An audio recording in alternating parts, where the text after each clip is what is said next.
Bapak Ibu Saudara, malam hari ini adalah pertemuan kedua mengenai About Jesus. Sepanjang seri pengajaran ini saya akan terus membagikan atau mengajarkan mengenai siapa Yesus. Sangat penting sekali dan seru kalau kita membahas tentang Yesus, tidak akan pernah habis-habisnya sepanjang zaman Bapak Ibu. Nah, di pertemuan kedua ini Bapak Ibu, saya akan menjelaskan mengenai keilahian Yesus. Namun saya akan membuat disclaimer terlebih dahulu. Sebelum saya bagikan disclaimernya, Bapak Ibu, saya ingatkan dalam sesi pertama saya sudah membagikan mengenai kemanusiaan Yesus. Yesus ditinjau dari sejarah umat manusia. Saya menjelaskan dalam pertemuan pertama perdebatan atau perselisihan atau diskusi mengenai kelahiran Yesus yang terus diperdebatkan atau dipertanyakan. Lalu yang kedua saya membahas di mana sedang apa Yesus usia 12 sampai 30 tahun. Dari kedua topik itu saya menjelaskan Tuhan Yesus Kristus atau Yesus Kristus dari sisi kemanusiaannya. Dan malam hari ini Bapak Ibu, di sesi 2 ini sebelum saya bagikan materi, saya membuat satu disclaimer bahwa seri malam ini merupakan pondasi sekaligus pagar bagi setiap pertanyaan mengenai keilahian Yesus. Karena itu penjelasan mengenai keilahian Yesus akan lebih lengkap di seri ketiga, bukan malam ini Bapak Ibu. Saya akan membahas keilahian Yesus berdasarkan Injil Markus dan Injil Yohanes. Jadi malam hari ini sekedar pondasi sekaligus pagar saja. Nah, disclaimer yang kedua, bagi kita yang mempercayai dwi natur Yesus, bahwa dalam satu pribadi ada dua natur, yaitu kemanusiaan dan kealahannya, saya beri tanda kutip musuh atau lawan diskusi kita dalam mempertanggungjawabkan iman kita bukanlah agama A dan agama B, tapi kelompok yang bernama pluralisme dan relativisme. Mereka bisa saja beragama A, beragama B karena mereka membungkus diri mereka dengan agama. Dengan demikian Bapak Ibu, malam hari ini pada dasarnya ini diperuntukkan bagi kita agar iman kita makin teguh, tidak mudah digoyangkan oleh orang-orang yang menamakan kelompok mereka sebagai pluralisme dan relativisme. Baik, kita akan mulai Bapak Ibu di seri yang kedua ini mengenai keilahian Yesus. Yesus adalah sosok yang paling penting dalam sejarah Kristen. Ia adalah pusat iman Kristen dan ajarannya telah mempengaruhi kehidupan jutaan orang di seluruh dunia. Namun identitas Yesus Kristus juga merupakan salah satu misteri terbesar dalam sejarah. Apakah ia hanya seorang manusia saja atau ia juga Allah? Identitas Yesus Kristus menjadi bahan perdebatan sepanjang abad karena ada dua pandangan yang berbeda tentang identitasnya.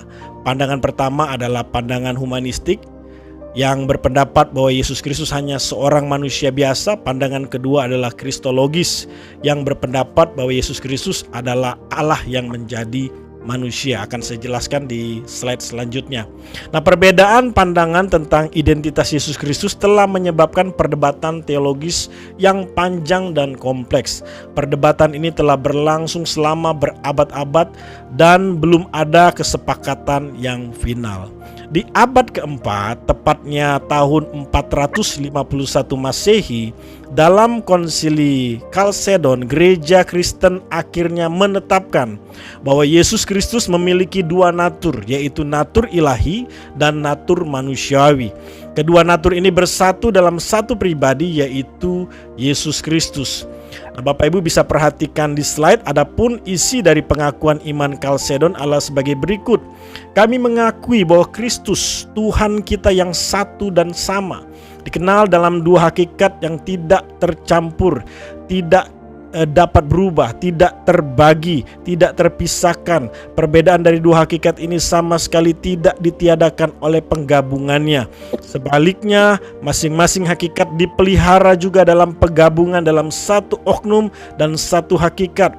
Tidak terbagi atau tidak terpisah menjadi dua oknum, tetapi anak yang satu dan sama, yang tunggal, Allah firman Tuhan Yesus Kristus.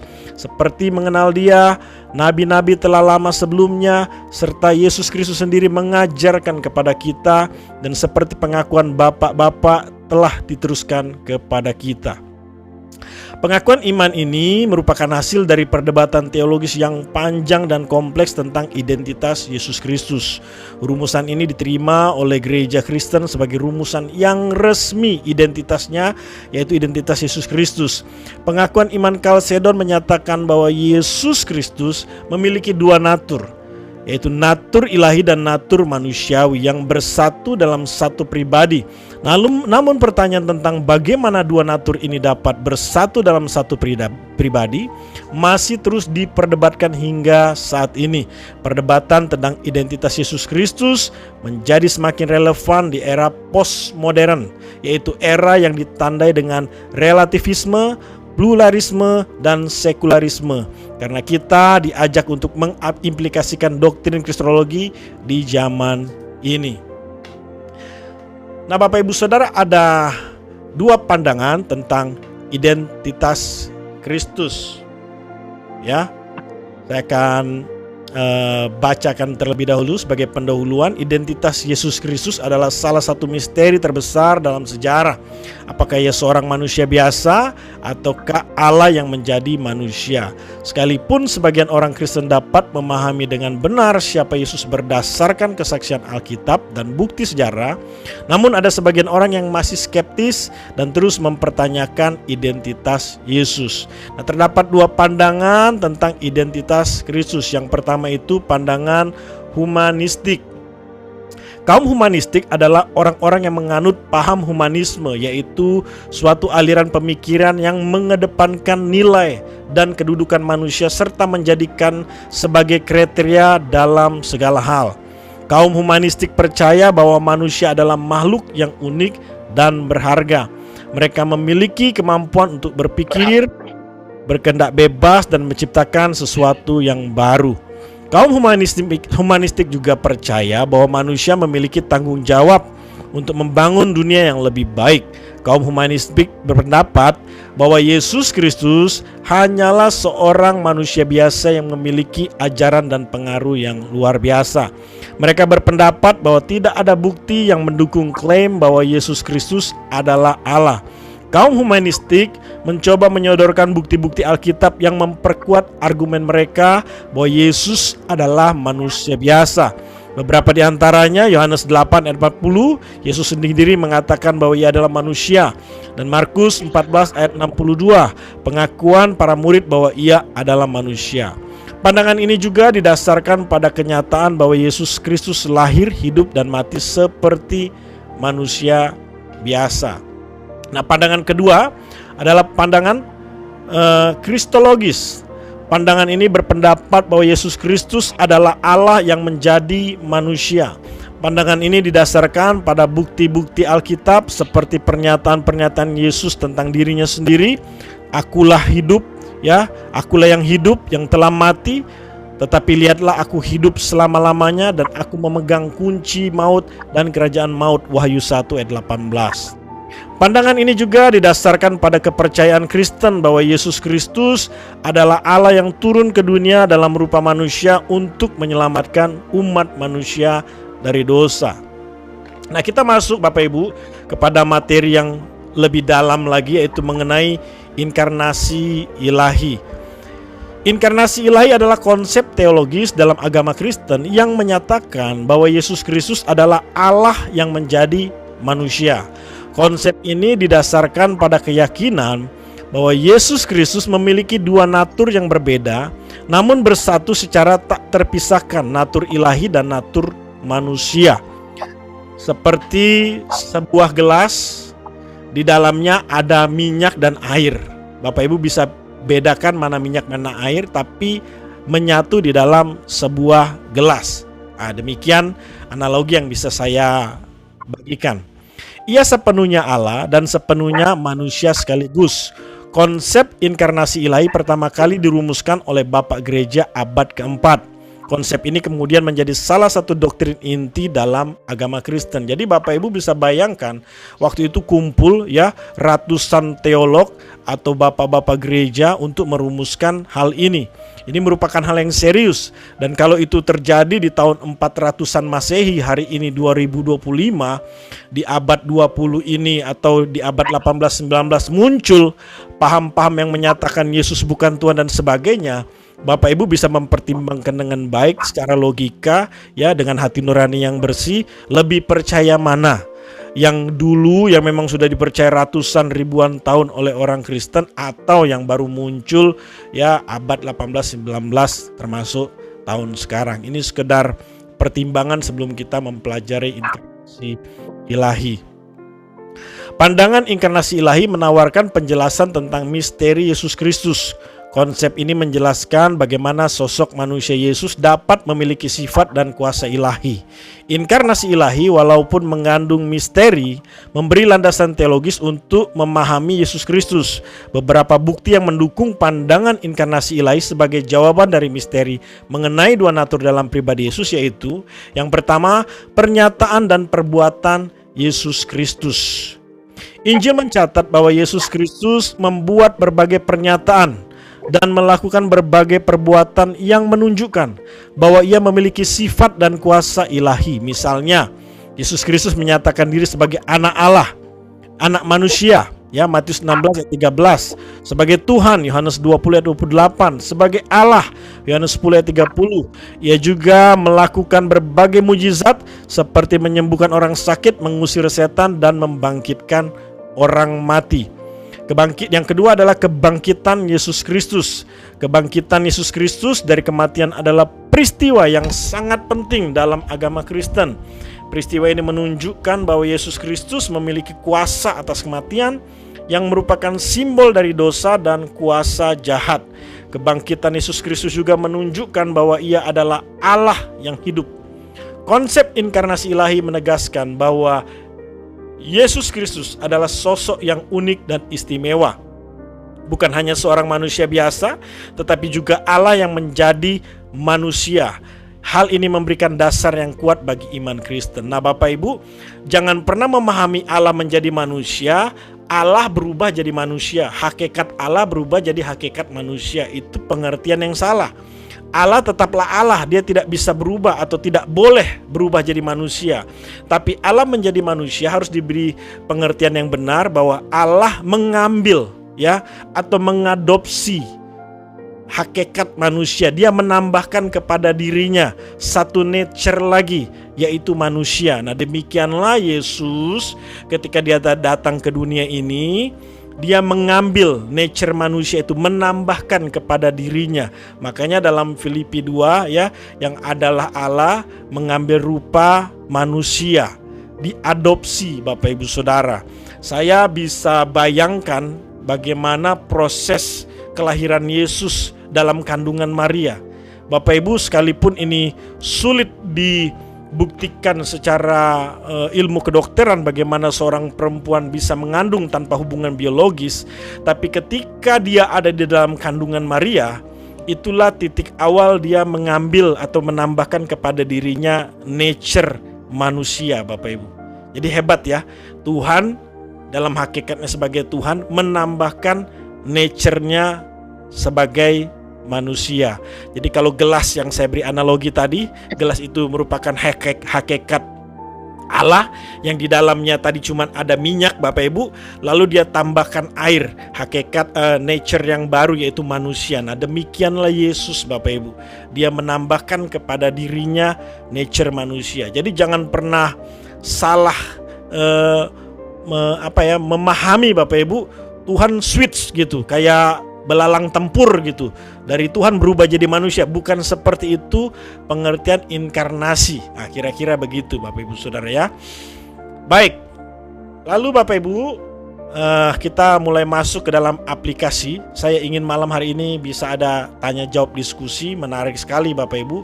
Sekalipun nanti di pertemuan ketiga saya akan bahas secara lebih lengkap mengenai keilahian Yesus berdasarkan Injil Yohanes atau Injil Markus dan Injil Yohanes. Ya, malam hari ini saya mau membuat sebuah pagar sekaligus pondasi yang dalam untuk kita memahami keilahian Yesus. Ya, khususnya dalam menghadapi kaum pluralisme dan relativisme tadi, Bapak Ibu ya. Orang-orang yang beragama, Bapak Ibu, sepertinya baik ada di sekitar kita, ya, santun dan seterusnya, tapi tidak memahami atau tidak memiliki pemahaman yang sama dengan kita mengenai Yesus Kristus. Nah, inilah dibuatlah malam hari ini sesi ini untuk melengkapi kita ketika kita bertukar pikiran, berdiskusi dengan mereka mengenai keilahian Yesus. Nah, contoh yang akan saya presentasikan ini makna kesatuan dua natur Yesus dalam karya dan ajarannya. Ini sangat berhubungan sekali, Bapak Ibu Saudara. Karya dan ajaran itu dengan natur Yesus, ya, yang adalah manusia dan ilahi. Kesatuan dua natur Yesus dalam karya dan ajarannya adalah salah satu doktrin inti dalam agama Kristen. Doktrin ini menyatakan bahwa Yesus Kristus memiliki dua natur yang berbeda namun bersatu secara tak terpisahkan. Natur ilahi dan natur manusia. Ia sepenuhnya Allah dan sepenuhnya manusia sekaligus. Jadi pengertian 100% Allah, 100% manusia itu jangan Bapak Ibu dibingungkan. Kalau kita belajar kebenaran malam hari ini, kita tidak akan dibingungkan. Kalau dalam logika orang-orang yang belum percaya Yesus kan, kok bisa? Ya bisa, Bapak Ibu Saudara, ya. Dalam sebuah analogi yang saya berikan tadi saja bisa. Nah, apalagi ini ada karya Tuhan dan ada ajaran Tuhan.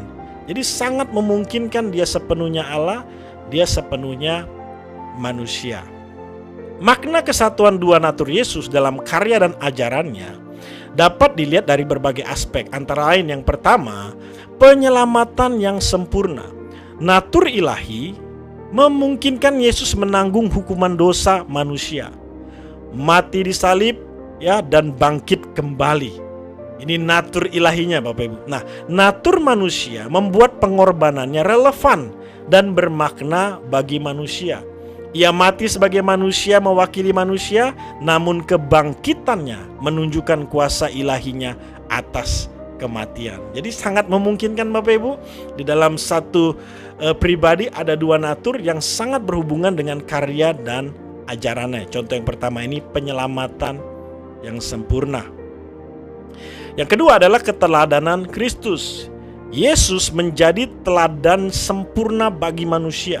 Natur ilahi menunjukkan kasih dan pengorbanan tanpa batas kepada Bapa dan manusia. Jadi dalam naturnya yang ilahi itu, Bapak Ibu, dia berkorban tanpa batas, ya, tanpa batas. Demikianlah salah satu sifat Allah, ya, murah hati, maha kasih, ya, tanpa batas, Bapak Ibu.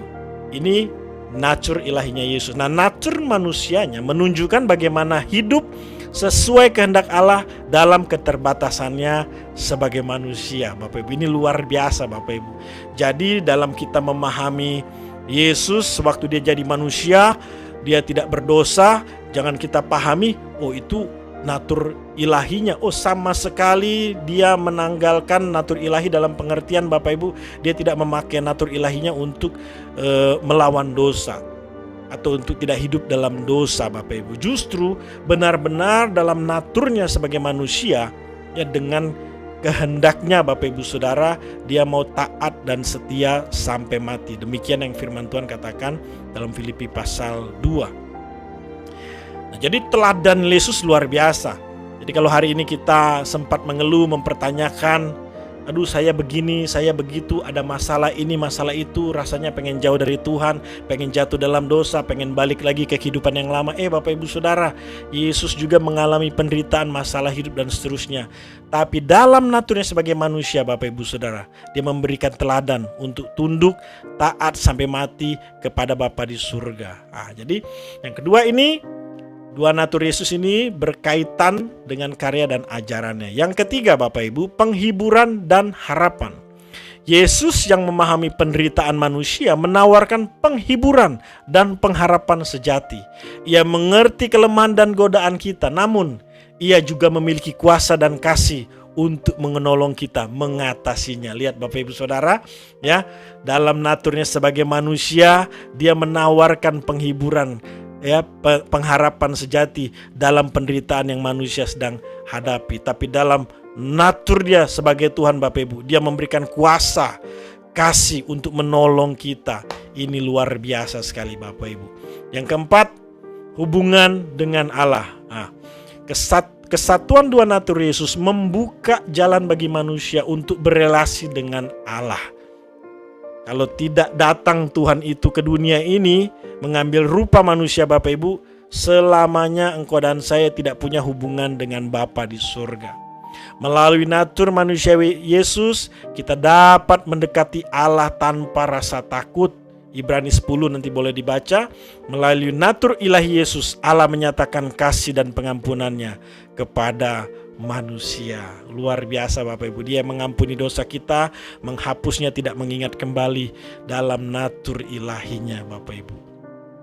Nah, selanjutnya implikasi dua natur Yesus bagi kekristenan era modern. Tadi di awal saya sudah beri disclaimer Bapak Ibu bahwa materi malam hari ini tidak banyak membahas keilahian Yesus, tapi saya sedang memberikan pagar pondasi yang kuat untuk setiap pertanyaan diskusi dari saudara-saudara kita, ya, di era postmodern ini, khususnya dari kaum pluralisme Bapak Ibu, ya, mereka yang sepertinya toleransi dan sebagainya, tapi ada beberapa statement mereka Bapak Ibu, kalau kita tidak waspada, hati-hati, semua agama sama, ya kan, ya Tuhan mah boleh banyak, tapi ya tetap satu, ada kesamaannya, dan masih banyak lagi paham-paham mereka yang harus kita hati-hati Bapak Ibu Saudara, ya. Nah, implikasi dua natur Yesus ini Bapak Ibu dalam era postmodernisme ini luar biasa Bapak Ibu. Era postmodernisme ditandai adanya pluralisme dan relativisme. Dalam konteks ini, doktrin inkarnasi ilahi memiliki beberapa implikasi yang penting bagi kekristenan, yaitu satu, dasar yang kuat bagi iman Kristen. Doktrin inkarnasi ilahi Bapak Ibu yang kita pelajari malam hari ini menegaskan bahwa Yesus Kristus adalah sosok yang unik dan istimewa. Ia bukan hanya seorang manusia biasa, tetapi juga Allah yang menjadi manusia. Hal ini memberikan dasar yang kuat bagi iman Kristen di era postmodern. Doktrin dua natur Yesus mendukung dan meneguhkan doktrin Tritunggal. Natur ilahi Yesus menegaskan kesetaraannya dengan Bapa dan Roh Kudus, sedangkan natur manusia menunjukkan wujud Allah yang Tritunggal di dunia. Jadi di era postmodern ini orang mempertanyakan tentang Tuhan Bapak Ibu. Justru dengan kita belajar dua natur Yesus, kita bisa membuktikan, menjelaskan bahwa Tuhan itu Bapak Ibu pernah datang ke dunia ini dalam rupa manusia. Orang mempertanyakan Bapak Ibu Saudara, mana Tuhan, di mana Tuhan? Tidak pernah ada Tuhan. Kita sudah bahas minggu lalu Bapak Ibu Saudara bahwa dalam sejarahnya Tuhan itu pernah datang ke dunia. Yang kedua, kasih dan belas kasihan. Doktrin inkarnasi ilahi menunjukkan kasih dan belas kasihan Allah.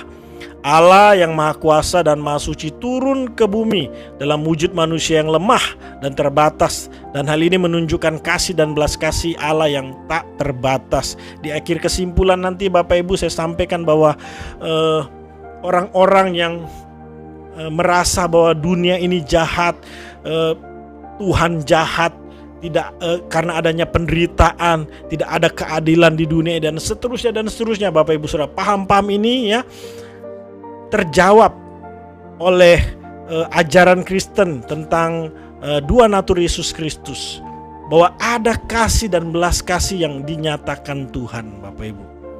Yang ketiga, sumber keselamatan. Doktrin inkarnasi ilahi menegaskan bahwa Yesus Kristus adalah sumber keselamatan.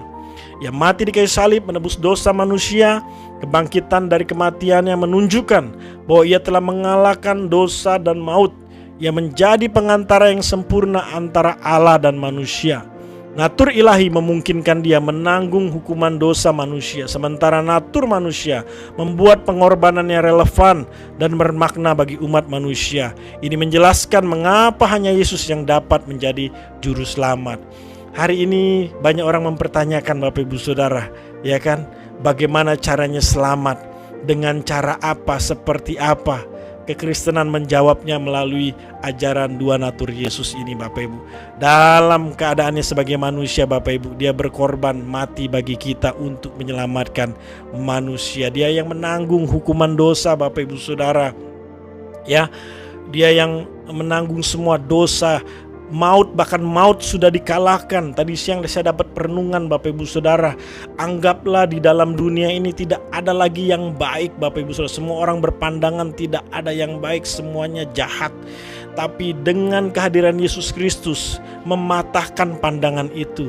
Hei, masih ada yang baik, masih ada keselamatan, masih ada cara untuk selamat, yaitu melalui Yesus Kristus. Dan dalam keilahiannya, Bapak Ibu, dia bangkit dari kematiannya, Bapak Ibu Saudara. Ini yang luar biasa dari ajaran kekristenan. Ya, tidak mungkin orang bisa menyelamatkan kalau dia tidak bangkit dari kematian. Yesus membuktikan dia bangkit dari kematian, bahwa dialah sumber keselamatan, dialah satu-satunya juru selamat, tidak ada yang lain, Bapak Ibu. Nah, berikut ini Bapak Ibu Saudara, ya, beberapa contoh doktrin, bagaimana doktrin inkarnasi dapat diterapkan dalam kekristenan era postmodern. Ya, dalam menghadapi pluralisme dan relativisme, doktrin inkarnasi ilahi dapat menjadi dasar bagi kita, Bapak Ibu, untuk mempertahankan iman kita. Ya, doktrin ini menegaskan bahwa Yesus adalah kebenaran dan jalan keselamatan yang universal. Nah, dalam pemahaman mereka kan, Bapak Ibu, ya, keselamatan itu universal. Kita boleh menyembah agama manapun, silakan, ya. Yang penting kita satu tujuannya mau selamat. Nah, begitu kan, itu kan pemikiran universal, Bapak Ibu Saudara. Jangan kita membeda-bedakan, jangan kita saling benci, kita harus saling toleransi, silakan jalan masing-masing, ya kan. Tapi satu, kita tujuannya mau masuk surga, mau selamat. Nah, justru Bapak Ibu Saudara, ini kebenaran ini yang kita pelajari malam hari ini justru meneguhkan pendapat mereka bahwa Yesus Kristus itu ya bisa diterima oleh agama manapun, oleh siapapun, kalau kamu mau selamat. Bahkan seorang ateis pun, Bapak Ibu Saudara, ya, dalam ketidakpercayaannya tentang Allah, tentang surga, kalau dia menambahkan satu pemahaman seperti ini, kayaknya nggak ada salah deh saya percaya Yesus. Kayaknya nggak salah-salah juga deh nambah satu lagi tokoh untuk dipercayai. Walaupun itu salah, Bapak Ibu, tapi ini contoh, ya, bahwa dui natur Yesus ini bisa diterapkan dalam era postmodern ini, Bapak Ibu. Kita orang Kristen bisa memberikan jawaban atau justru meneguhkan apa yang mereka percayai. Ya, contoh orang India, Bapak Ibu Saudara, yang menyembah banyak dewa, mereka menambahkan Yesus, Bapak Ibu Saudara. Nah, apakah mereka akan diselamatkan atau tidak, itu bukan menjadi bagian kita. Tapi doktrin ini, Bapak Ibu Saudara, bisa diterapkan bagi kekristenan era postmodern. Kedua, dalam menanggapi tantangan-tantangan sosial budaya, doktrin inkarnasi ilahi dapat menjadi sumber kekuatan dan inspirasi bagi orang Kristen. Doktrin ini menunjukkan bahwa Allah memahami dan berempati dengan penderitaan manusia. Secara keseluruhan, doktrin inkarnasi ilahi adalah doktrin yang penting bagi kekristenan karena memberi dasar yang kuat bagi iman di era postmodern. Tadi saya sudah sampaikan sedikit, melalui penjelasan ini kita bisa sampaikan bahwa di tengah penderitaan, kejahatan dan sebagainya, tetap ada kebaikan Tuhan, tetap ada kasih sayang, belas kasihan Tuhan kepada umat manusia. Ya, beberapa paham yang meragukan adanya kebaikan di dunia ini, justru dengan belajar doktrin inkarnasi ini, Bapak Ibu, dia mendapatkan satu pencerahan. Seharusnya dia mendapatkan satu pencerahan.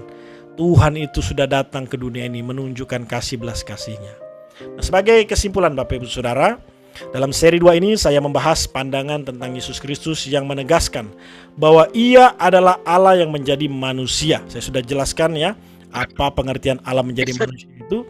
Dan pandangan ini adalah pandangan yang paling diterima oleh umat Kristen. Jadi Bapak Ibu Saudara mau Kristen Katolik, Protestan, Pentakosta, Karismatik, dan seterusnya, pandangan bahwa dalam satu pribadi memiliki dua natur itu sangat bisa diterima oleh kekristenan umumnya. Doktrin ini memiliki implikasi yang sangat penting bagi kekristenan di era sekarang ini. Di era postmodern yang ditandai kehadiran pluralisme dan relativisme, doktrin inkarnasi dapat menjadi dasar bagi orang Kristen untuk mempertahankan iman kita, Bapak Ibu. Doktrin ini menegaskan bahwa Yesus Kristus adalah kebenaran dan jalan keselamatan yang universal. Justru doktrin ini juga meneguhkan apa yang mereka percayai, Bapak Ibu Saudara. Doktrin inkarnasi ilahi juga dapat menjadi sumber kekuatan dan inspirasi bagi orang Kristen dalam menghadapi tantangan-tantangan sosial dan budaya. Doktrin ini menunjukkan bahwa Allah memahami dan berempati dengan penderitaan manusia. Oleh karena itu, penting bagi kita Bapak Ibu mempelajari merenungkan identitas Yesus Kristus. Minggu lalu saya sudah sampaikan kita seharusnya mengenal mengasihi Tuhan dengan pikiran dan perasaan Bapak Ibu. Seperti kita mengenal pasangan kita, sahabat kita. Kita membutuhkan pikiran perasaan, dan itu juga yang menjadi pesan Tuhan Bapak Ibu. Kasihi Tuhan Allahmu dengan segenap jiwa, akal, budi, pikiran, perasaan kita Bapak Ibu. Karena itu mari kita hadir terus setiap Rabu, bahkan kita boleh ajak saudara-saudara kita untuk kita belajar merenungkan identitas Yesus ini. Jangan sampai Yesus yang kita pahami selama ini sudah tercemar dengan perkembangan zaman, dengan doktrin-doktrin yang sudah salah diajarkan. Nah, hal ini membantu kita untuk tumbuh dalam iman dan menjadi saksi Kristus yang lebih efektif di dunia.